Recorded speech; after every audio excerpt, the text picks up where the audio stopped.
지난주 로마서 12장 1절 말씀을 통해서 구원받은 성도들에게 하나님이 첫 번째로 원하시는 것에 대해서 우리는 살펴보았습니다.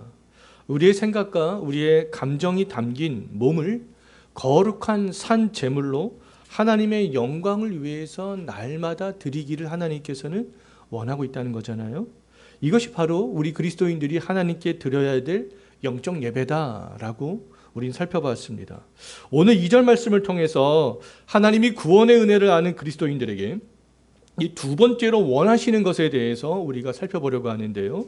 하나님이 시대를 막론하고 그리스도인들에게 이 구원의 은혜를 입은 그 구원의 은혜를 아는 그 그리스도인들에게 원하시는 것이 있는데 그 2절을 한번 보십시오. 마지막 동사가 굉장히 중요하다고 지난주에도 말씀을 드렸었는데요. 무엇을 지금 요구하고 있는 것 같습니까? 분별하는 거. 분별하는 것들을 하나님께서 우리에게 요구하고 있다는 거예요. 그 분별하라는 것은 뭐냐면 한번 어떤 것들을 우리가 할 때 시험해보고 검증해보고 살펴보고 따져보라는 것이죠. 현미경으로 살펴보듯이 세세하게 그렇게 세밀하게 살펴보라는 겁니다. 사람들은요, 근데 일반적으로 분별하는 것들을 좋아하는 그런 습성들을 다 가지고 있습니다. 사람들은 집을 구할 때, 어떤 곳에 투자할 때, 또 우리가 학교를 선택할 때, 직장을 구할 때, 또 창업을 할 때, 이럴 때 등등 내가 이것을 해도 되는 것인지, 수익이 얼마나 날 것인지, 내가 이것에 지원하면 합격할 것인지, 내가 이 일을 하면 나의 적성에 맞는지, 그것들을 우리가 시험해보고 검증해보고 따져보고 살펴보잖아요. 이렇게 하는 것들이 분별하는 거예요.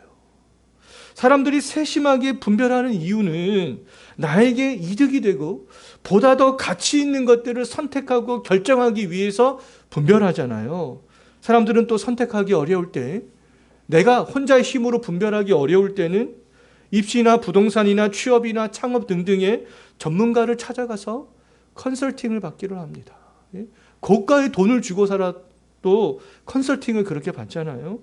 이와 같이 모든 사람들에게는 분별을 하고자 하는 그런 습성들이 다 있어요. 다 있습니다. 근데 하나님께서 구원의 은혜를 아는 그리스도인들에게 원하시는 분별은요, 세상에서 보다 더 잘 먹고 잘 입고 잘 살고 성공을 하기 위한 분별이 아니에요. 오늘 2절에서 말씀하고 있는 분별은 그러한 분별이 아닙니다. 하나님이 말씀하신 분별은요, 세상에서 사람들을 컨설팅을 해줄 정도로 교육과 경제와 정치와 사회와 문화 등등에 있어서 전문적인 그런 어떠한 식견을 가지고 있다 할지라도 구원의 은혜를 알지 못하면 할 수 없는 분별이 되겠습니다. 하지만 세상 사람들이 부러워하는 전문적인 그런 지식은 없다 할지라도 우리가 성령을 받고요, 구원의 은혜를 아는 사람들은 누구든지 다 할 수 있는 그런 분별이 되겠습니다. 비그리스도인들은 아침에 하늘이 붉고 흐린 것을 보면서 오늘 날씨가 좋지 않겠구나 라는 것들을 분별할 수 있잖아요. 또 날씨에 관한 전문가들은 수개월 후의 날씨까지 어느 정도 다 예측을 할 수가 있습니다. 그러나 비그리스도인들은 이 땅에 오신 예수 그리스도를 구원자로 분별할 수 있는 능력은 없다는 거예요. 왜냐하면 그들은 육에 속한 사람으로 하나님의 성령의 일들을 받지 않았기 때문에 그렇습니다. 고린도전서 2장 14절 말씀을 보면 분명히 이렇게 말씀을 하고 있어요. 육에 속한 비그리스도인들은 눈에 보이는 것에만 가치를 두기 때문에 그렇습니다. 그들은 영적으로 분별할 수 있는 것들에 대해서는 가치를 두지 않기 때문에 그렇다는 거예요.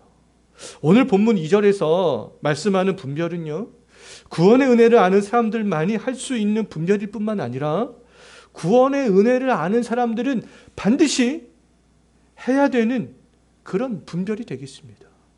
지난주에도 드리라, 오늘도 분별하라.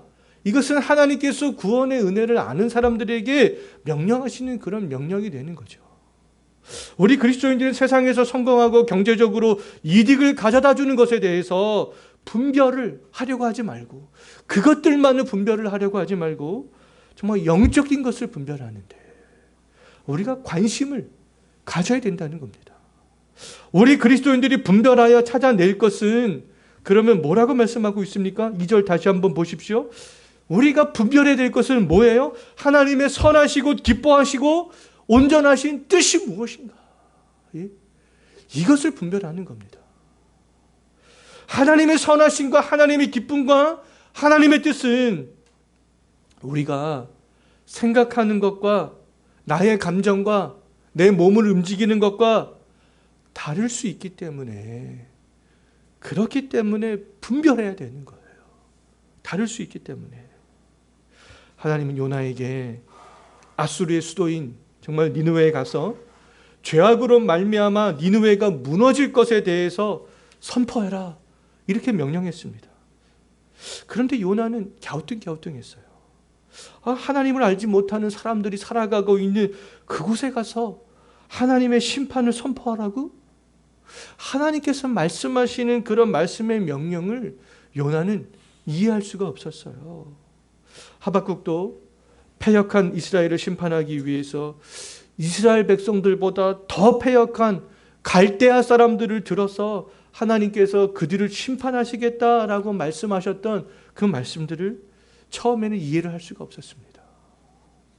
이 요나와 하박국 선지자의 그런 생각과 하나님의 생각이 달랐던 거잖아요. 그러면 그들이 그 순간에 해야 될 것이 무엇이었습니까?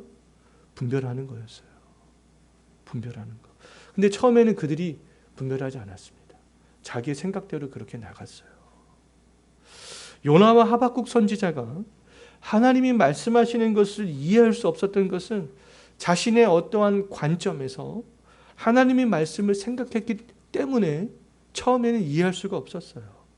요나와 하박국은 하나님의 말씀으로 자신을 분별을 하려고 하지 않고요, 자신의 생각으로, 자신이 처한 환경에서 자기가 눈으로 바라보는 그의 안목으로 하나님의 말씀을 분별을 하려고 했기 때문에 그들은 이해를 할 수가 없었던 것이죠. 그 결과 요나와 하박국은 하나님을 이해할 수 없는 분, 더 나아가서 하나님을 불의한 분으로까지 그렇게 생각을 하게 되었습니다. 하지만 이후에 그들이 하나님의 뜻을 온전히 깨닫게 되었을 때는요, 하나님의 선하신 뜻을 이해할 수 있었고요, 하나님의 한 분만으로 기뻐할 수 있었잖아요. 그래서 우리가 잘 알고 있는 하박국 선지자가 어떻게 고백을 합니까? 하나님의 온전하신 뜻을 깨닫고 분별할 수 있게 된 이후에는 무화과 나무가 무성하지 못하고, 포도나무에 열매가 없으며, 감람나무에 소출이 없으며, 밭에 먹을 것이 없으며, 우리의 양이 없으며, 외양간에 송아지가 없을지라도 나는 여호와로 말미암아 즐거워하고 구원의 하나님으로 말미암아 기뻐하리로다. 예? 그렇게 고백을 하게 되었잖아요. 우리들도 내 생각으로 하나님에 대해서 접근하면 요나와 하박국처럼 일시적으로 하나님의 어떠한 선하심도, 하나님의 기쁨도, 하나님의 뜻도 생각하지 않게 된다는 거예요. 때문에 우리에게 필요한 것은 분별하는 겁니다.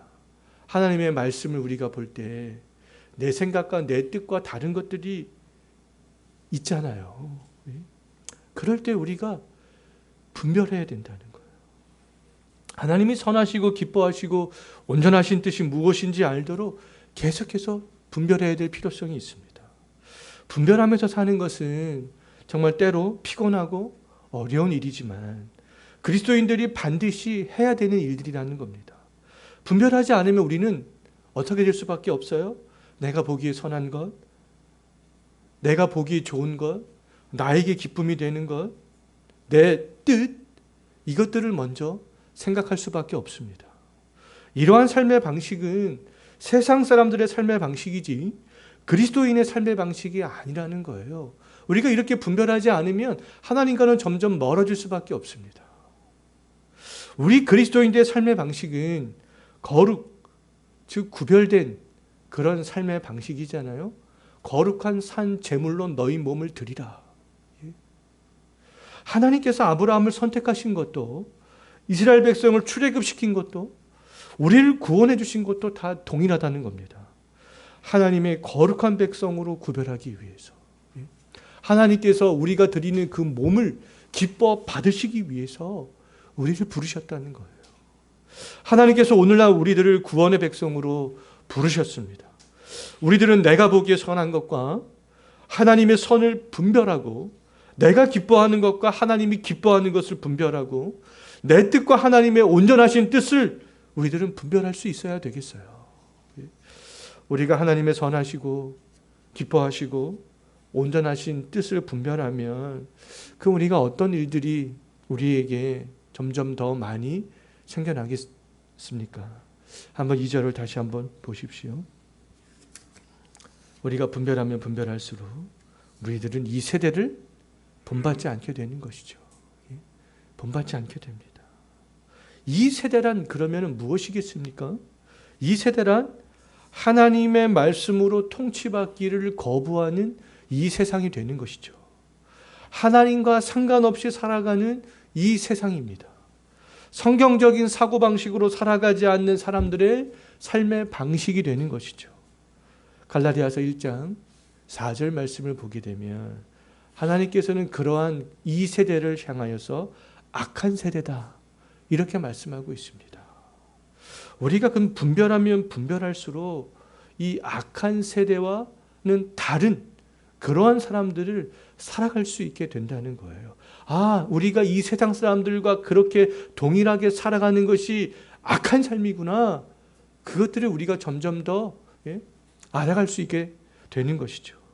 하나님은 악한 세대에서 우리를 건지시려고 그리스도를 우리 대신 십자가에서 죽게 하셨다. 갈라디아서 1장 4절 말씀에서 그렇게 말씀하고 있습니다. 우리를 이 악한 세대에서 건지시려고 예수님께서 우리 대신 죽으셨다는 거예요. 우리는 그 구원의 은혜를 안다면 우리는 이미 이 악한 세대에서 건짐을 받은 사람들이라는 것이죠. 그럼 우리는 더 이상 이 악한 세대에 속한 사람들이 아니라는 것입니다. 우리 그리스도인들은 악한 세대에서 그럼 건짐받은 사람들로서 이 세대 사람들과 그럼 이 삶의 방식이 달라야 된다는 거예요. 거룩, 구별된 삶들이 되어져야 된다는 겁니다. 우물 안에 있는 개구리는 우물 밖에 어떤 세상이 있는지 알지 못하잖아요. 그러니까 우물한 세상이 전부인 줄 알고 그렇게 살아갑니다. 그 안에서 즐거워하며 기뻐하며 자기 마음대로 그렇게 살아가게 되는 것이죠. 이 세대 사람들은요, 우물 안에 있는 개구리와 같은 그런 삶들을 살고 있는 것과 마찬가지입니다. 이 세대 사람들은 영원한 하나님의 나라가 있음에도 불구하고 그냥 이 세상의 삶이 전부인 줄 알고 그렇게 살아가고 있다는 거예요. 이 세대 사람들은 자기들이 정말 많은 것들을 생각하고 많은 것을 느끼며 살아가는 것 같지만 실제로는 우물 안에 있는 것만 생각하고 느끼며 행동으로 옮기며 살아가고 있잖아요. 그러면서도 전부인 줄 알고 그렇게 살아가고 있습니다. 그리스도의 구속의 은혜로 이 세상에서 건짐받은 그리스도인들은 그렇지 않다는 거예요. 우물 밖으로 이미 나온 존재라는 겁니다. 건짐받은 존재라는 거예요. 우물 밖으로 나와서 우물 안에 있는 그 넓은 세상과 또 이 우물 안에 있는 좁은 세상까지 모두 볼 수 있는 그런 안목을 갖게 되었다는 겁니다. 무엇 때문에요? 예수 그리스도가 우리를 그 이 세대에서 건지셨기 때문에. 그럼 우리의 안목이 지금 굉장히 넓다는 거예요. 세상의 과학자들, 진화론을 주장하는 과학자들은 뭐 이렇게 좀 더 올라가면 우연이다 이런 얘기를 많이 합니다. 우연에 의해서 이렇게 되고 이렇게 되고 이렇게 돼서. 그러니까 모르니까 그냥 우연이라고 말할 수밖에 없지만 성경에는 분명히 말하고 있잖아요. 하나님께서 창조하셨다. 창조하셨다. 그럼 우리는 과학자들이 말하는 우연? 그것도 우리는 볼 수 있지만 하나님의 창조? 이 두 가지를 우리는 이미 다 생각할 수 있는 그런 안목을 가진 존재라는 거예요. 이 세상의 사람들의 삶의 방식보다 우리는 더 좋고 더 크고 넓은 삶의 방식이 있다는 것을 이미 우리들은 알게 되었습니다. 그럼 우리는 어떤 삶의 방식에 따라서 살아야 되겠습니까? 어떤 삶의 방식? 그리스도인들이 살아가야 할 삶의 방식은 이 세대 사람들의 삶의 방식이 아니잖아요. 이 세대 사람들이 원하는 것은 육신의 정욕과 안목의 정욕과 이생의 자랑뿐입니다. 설령 그들이 육신과 눈이 원하는 것들을 얻었다고 해도 그 모든 것들은 다 지나가는 것이지 영원한 것이 아닙니다. 돈이 아무리 많으면 뭐 하겠어요? 내가 건강을 잃으면 그만이잖아요. 돈이 아무리 많으면 뭐 하겠습니까? 내가 오늘 밤에 죽으면 다 소용없는 것들인데요. 주변 사람들에게 자랑할 만한 것들이 많다고 해도 영원토록 내가 자랑할 만한 것들에 머무를 수 있어요? 없어요? 머무를 수 없다는 거예요. 자랑할 것이 아무리 많으면 뭐 하겠어요? 그 영원토록 그것에 머무를 수밖에 없는데요. 유한한 이 세상이 전부인 줄 알고 살아가는 사람들의 삶이 더 가치 있는 삶의 방식이겠습니까? 아니면 영원히 하나님의 사랑 안에 거하면서 하나님의 뜻을 행하기 위해서 이 세대를 분별하며 살아가는 사람들의 삶의 방식이 더 가치 있는 그런 삶의 방식이겠습니까? 야고보서 4장 4절 말씀에서 세상과 벗된 것은 하나님과 원수되는 것이다. 이렇게 말씀하고 있어요. 이 세대를 우리가 분별하지 않고 이 세대를 본받으려고 하는 것은 하나님과 원수되는 그런 관계가 되는 것입니다. 신앙생활을 하면서 그럼 이 세대를 정말 내가 본받으려고 하는 것은 없는지 구체적으로 생각을 해볼 필요가 있어요. 내가 직장생활을 할 때 내가 돈을 버는 이 방식이, 내가 지금 공부하는 이 방식이, 친구들과 주변에 있는 사람들과 만나서 교제하고 있는 그 방식들이 정말 하나님께서 원하시는 방식인가? 아니면은 이 세대를 정말 본받으려고 하는 방식인가? 우리가 그것들을 면밀하게 우리가 구별해야 될 필요가 있습니다. 분별해야 될 필요가 있다는 거예요. 하나님께서 지금 그것들을 구원의 은혜를 아는 우리들에게 분별해야 된다라고 말씀하고 있는 것이죠. 아무리 목사, 장로면 뭐 하겠어요? 분별하지 않으면 이 세대 사람들과 똑같아질 수밖에 없습니다. 똑같아질 수밖에 없어요. 과거 갈라디아 교인들은 율법과 할례를 강조하는 유대인들 때문에 다시 구원의 증표로 할례를 행해야 되는 거 아니야? 이렇게 막 생각하기 시작했습니다. 그럼에도 갈라디아 교인들은요, 할례를 행하는 것이 그 당시에 그 세대를 본받는 것인 줄 깨닫지 못했어요. 예? 유대인들의 삶으로 그런 종교적인 것으로 다시 환원이 되면 그 세대를 본받는 거잖아요. 반대로 이 고린도 교회 교인들은 예수 그리스도로 말미암아 그리스도인들이 되었음에도 성도들이 그리스도 안에서 하나 되지 못하고 과거에 그들이 주 밖에 있을 때처럼 분쟁을 하고 음행을 하고 세상 법정에 송사하고 우상 숭배하는 행위들을 버리지 않았습니다. 그럼에도 이 고린도 교회 교인들은 그 모든 행동들이 그 세대를 본받는 것인 줄 깨닫지 못했다는 거예요. 분별하지 않으면 정말 우리들 역시 갈라디아 교인들처럼 잘못된 교회의 전통들을 따라갈 수 있습니다. 또 고린도 교회 성도들처럼 이 불신자의 습성들을 버리지 못하고 따라갈 수 있어요. 그렇기 때문에 하나님께서 우리에게 요구하는 것이 분별하는 거예요. 그럼 우리가 이 세대를 따라가지 않을 수 있다. 이렇게 말씀하고 있는 거죠. 주일 성수하는 것도 마찬가지입니다. 과거에는 바리새적인 율법주의가 문제였다면 오늘날에는 이 교회의 타락과 세속화로 인하여서 자기 편의 위주로 주일 성수를 하고자 하는 어떤 이 자유주의적 방종이 문제가 되고 있잖아요. 주일 성수를 함에 있어서도 이 종교개혁자들과 이 청교도들처럼 하나님 중심적인 고민을 할 때에 그때야 비로소 우리는 이 세대를 본받지 않을 수 있습니다. 내 마음대로 주일 성수를 하지 않을 수 있어요.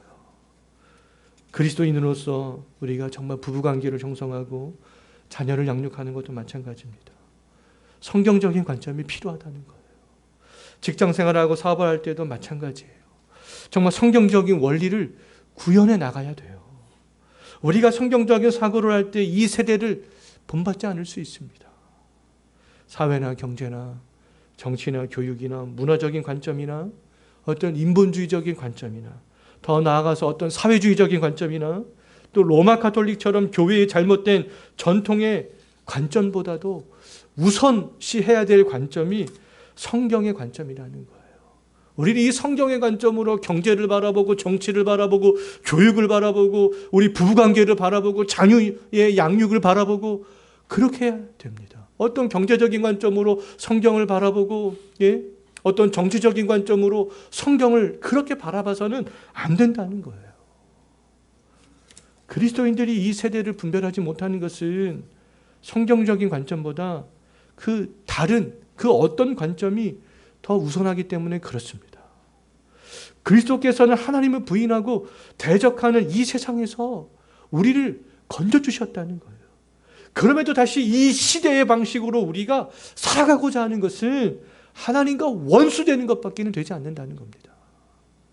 우리가 분별해야 되는 이유는 이 세대 사람들의 삶의 방식을 본받지 않기 위해서, 그들과 구별된 삶들을 살기 위해서 그렇습니다. 그들과는 다르게 우리의 몸을 하나님이 기뻐하시는 거룩한 산 제물로 드리기 위해서 우리가 분별해야 된다는 거예요. 이 세대 사람들의 삶을 본받지 않고 분별하면서 살아가는 것은 근데 쉽지 않습니다. 다수가 그렇게 살아가기 때문에 학교에 가면은 친구들이 다 그렇게 살아갑니다. 직장에 가면은 직장 동료들이 다 그렇게 살아갑니다. 심지어 어떤 사람들은 나도 장로야, 나도 권사야, 나도 집사야 하면서 뭐 나도 이렇게 하는데 당신은 왜 안 해? 이런 말들이 아주 직장에 가면 너무너무 자연스럽게 나와요. 창피한지도 모르고. 우리가 분별하면서 사는 것은 쉽지 않습니다.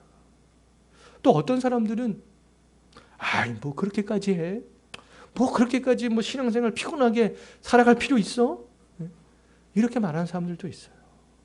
그냥 뭐 우리가 주일에 교회 출석하고 그냥 예배 한번 드리고 그냥 우리가 헌금 생활하고 뭐 이 정도 그냥 내가 봉사하고 또 때가 되면 해외 선교 한 번씩 나가주고 뭐 봉사할 일 있으면 그거 한 번씩 해주고 뭐 이 정도 뭐 그렇게 하면 됐지.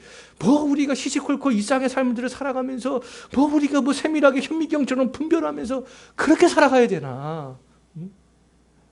이렇게 생각한다면 하나님에 대한 사랑이 없는 거예요, 정말. 누군가를 한번 사랑해 본 적이 있잖아. 사랑해 보면은 우리 마음 가운데 그 사람을 위해서 막 헌신하고 그렇게 하고 싶은 마음들이 자동적으로 올라오는 거 아니겠습니까? 그렇게 생각하는 것은 하나님을 사랑하는 마음이 없는 겁니다. 하나님을 사랑하는 마음이 없다면 정말 구원의 은혜가 있는가? 그것까지 우리가 고민을 해봐야 될 필요가 있어요. 만약 생각이 거기에 머물러 있다면 또 우리의 신앙은 성장하지 않고 어느 지점에 성장하다가 머물러 있을 수 있어요. 왜 머물러 있겠습니까? 세상의 것들이 더 좋기 때문에. 하나님보다 세상에 있는 것들을 더 사랑하는 마음이 크기 때문에 그것을 얻기 위하여서 믿음이 성장하다가 어느 순간에 멈춰서 있을 수도 있다는 거예요. 우리 사람이 몸이 성장하는 것과 음식을 먹을 수 있는 어떤 양과 잠자고 일하고 있는 시간 등은 한계가 있잖아요. 더 이상 할 수 없는 그 한계점들이 있습니다. 일정 수준에 도달하면 더 이상 성장할 수도 먹을 수도 잠잘 수도 없어요. 그런데 우리 믿음이 성장하는 것은 한계가 없어요. 작은 겨자씨 한 알이 자라서 큰 나무가 되어서 공중의 새들이 그 가지에 깃들일 수 있듯이 믿음은 계속 성장하는 겁니다. 믿음은 우리가 죽을 때까지 천국에 가서도 더 성장해요, 사실은. 계속 성장하는 거예요. 믿음이 성장하면 할수록 이 세대를 본받지 않기 위해서 우리가 세밀하게 분별할 수 있는 그 분별력들을 자연스럽게 갖추게 된다는 거예요. 그것뿐만 아니라 날카롭게 이 세대를 분별하는 능력이 생기게 됩니다. 왜? 우리가 이 세대 사람들이 하는 것처럼 학교를 선택하고 투자를 할 때, 부동산을 할 때, 왜 그럴 때만 왜 우리가 날카로운 분별력들을 행사해야 돼요? 우리는 그 수준을 넘어가야 되는 거예요. 넘어가야 됩니다. 이 세대를 분별할 수 있어야 돼요. 어느 정도로요? 날카롭게요. 믿음이 성장할수록 우리의 마음이 어떤 일들이 발생하는가? 예? 믿음이 성장할수록 우리의 마음에 어떤 일들이 발생하는가? 2절을 다시 한번 보십시오.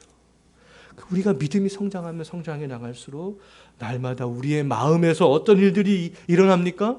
우리의 마음에서 새롭게 변화된다는 거예요. 우리의 마음이 날마다 새롭게 변화되어질 수 있게 된다는 것이죠. 이 마음의 변화, 우리 그리스도인들에게 필요한 겁니다. 날마다 필요한 거예요. 날마다 필요한 겁니다. 어느 정도 변하고 그냥 쭉 멈춰 서 있는 것이 아니라요. 날마다 그런 마음의 변화가 필요하다는 거예요. 그리스도인들은 날마다 우리의 마음이 새로워지는데 그러면 관심을 가져야 되지 않겠어요? 마음이 새로워지는데. 우리의 마음이 새로워지기를 소망하는 마음으로 정말 하루를 시작하고 우리의 마음이 정말 어제보다 오늘이 더 새로워졌는가 그것들을 돌아보면서 하루를 끝마쳐야 될 필요가 있습니다. 18세기 미국에서 제1차 대부흥운동의 주역이었던 조나단 에드워드는요. 하나님 앞에서 온전히 살기 위해서 70개의 결심문을 작성하였어요. 에드워드는 최소 일주일에 한 번씩 70개의 결심문을 읽으면서 자신을 점검하였습니다. 결심문을 읽으면서 성령의 도우심을 날마다 간구했고요. 날마다 마음이 그렇게 새로워지기를 에드워드는 소망했어요. 저도 이 신대원 입학하기 전에 이 조나단 에드워드처럼 살 수 없을까? 이 책을 저도 읽었습니다. 이 책을 읽으면서 제가 엄청난 도전을 받아가지고요. 제가 이 조나단 에드워드의 70개의 결심문 중에서 몇 개를 선별하여서 A4 용지에 타이핑을 쳐가지고요. 제가 코팅을 해놨습니다. 그래서 제 책상 옆에 딱 붙여놓은 적이 있어요. 근데 제가 책장을 조금 정리하다가 한 10년도 넘은 그것을 발견했습니다. 다시 한번 쭉 읽어봤어요. 내가 10여 년 전에 신학교에 입학하기 전에 내 마음이 이랬었는데, 내가 이런 마음으로 신학교를 입학했었는데 이번 휴가 때에 그 책을 다시 한번 읽어봐야 되겠다. 그런 마음을 가졌어요. 저도. 날마다 우리의 마음들을 이 에드워즈는 점검했습니다. 자기의 마음을 점검했어요. 우리에게도 이러한 것들이 필요하다는 거예요. 정말 우리의 마음이 새로워지는 것은 신비가 아니겠습니까? 어떻게 우리의 마음이 날마다 하나님께로 향하여서 새로워질 수 있는가? 그리스도 밖에 있는 사람들은 이 마음이 새로워지는 것들을 경험할 수 없습니다.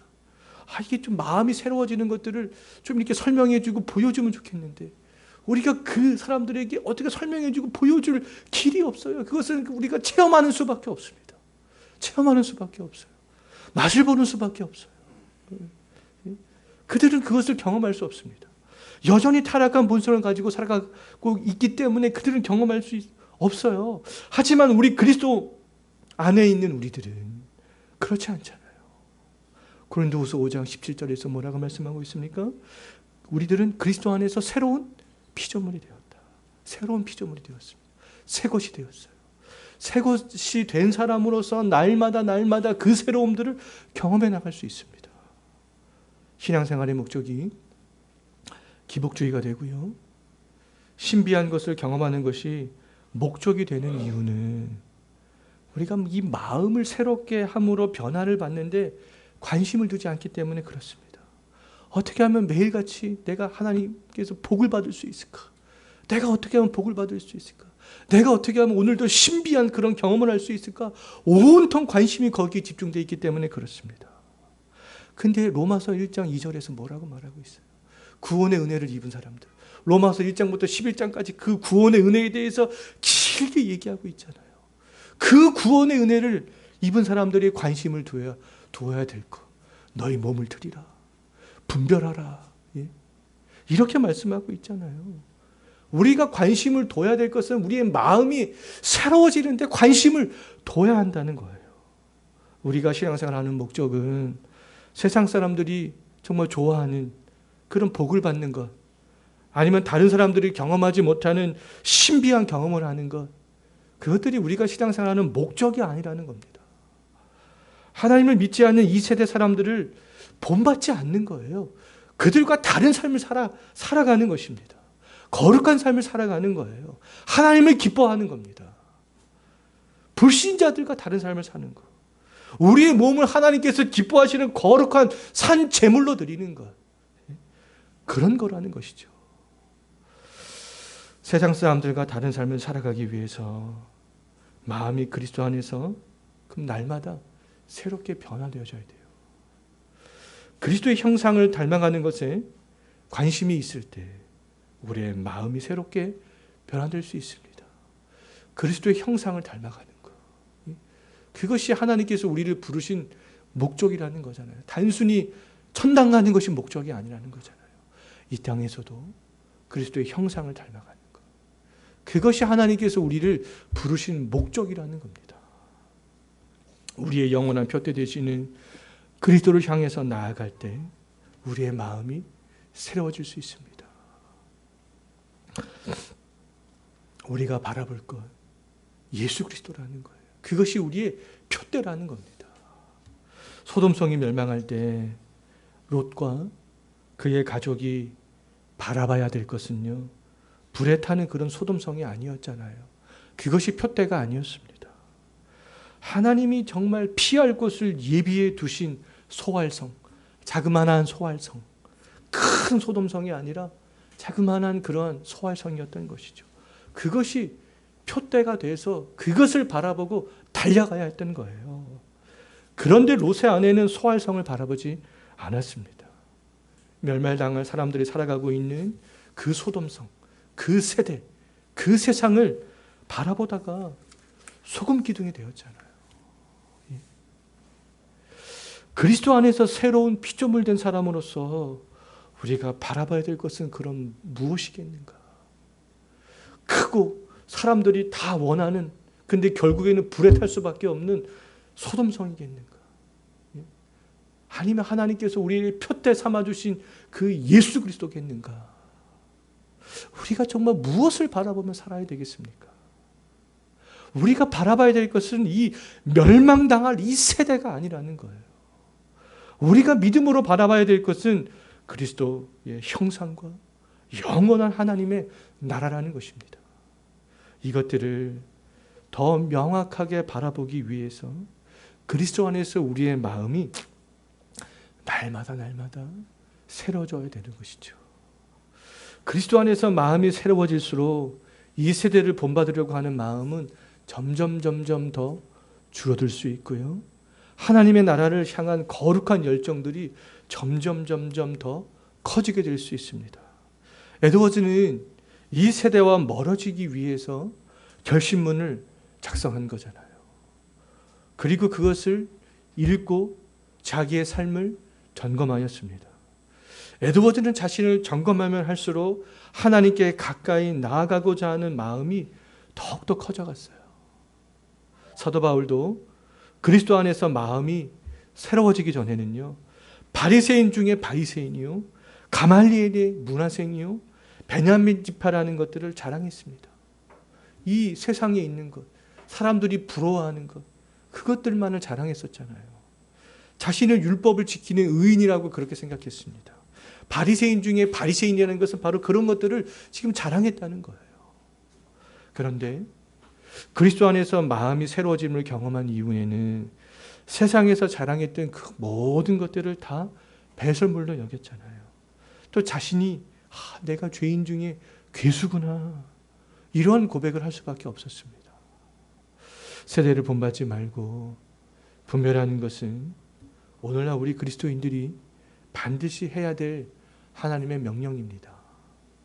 여기 있는 우리들은 그리스도 안에서 날마다 마음을 새롭게 함으로 정말 변화를 받아서 이 세대의 가치관과 이 세대 사람들의 삶의 방식을 정말 본받지 않고 우리가 분별할 수 있어야 되겠습니다. 정말 우리가 그러한 삶들을 살아갈 수 있는 저와 여러분이 되었으면 좋겠습니다.